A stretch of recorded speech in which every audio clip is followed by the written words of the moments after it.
The lawsuits over what's thought to be a $100 million estate are in the headlines because of Conchita, this Chihuahua belonging to late heiress Gail Posner, one of the world's most pampered pooches.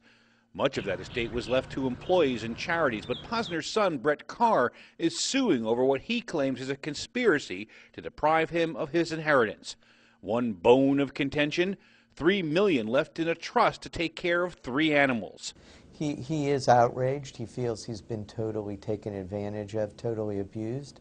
Outside the Miami-Dade courthouse, it wasn't hard to find opinions. You know, regardless of what kind of relationship the mother had with her son, the money should go to, you know, a family relative or somebody like that, you know, not a dog.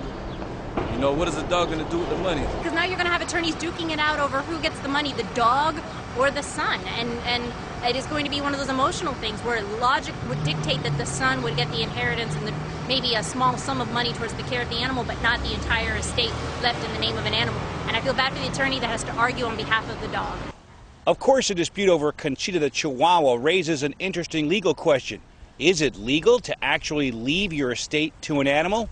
Well, it depends on what state you're in, and in Florida, the answer is a qualified yes. Florida has a statute that specifically authorizes trusts for the care of pets.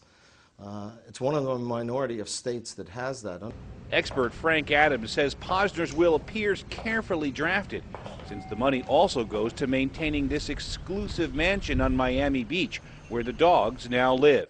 So the fight likely won't be over the dog provisions.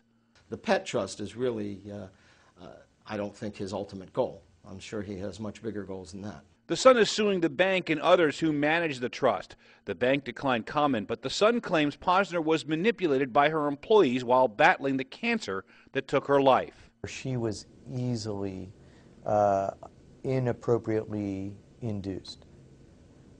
The people that were there to take care of her, instead of taking care of her, took advantage of her. The battle in probate court could likely turn on medical records, but Adams predicts a settlement, saying the Florida law allowing trusts for pets hasn't been tested in court.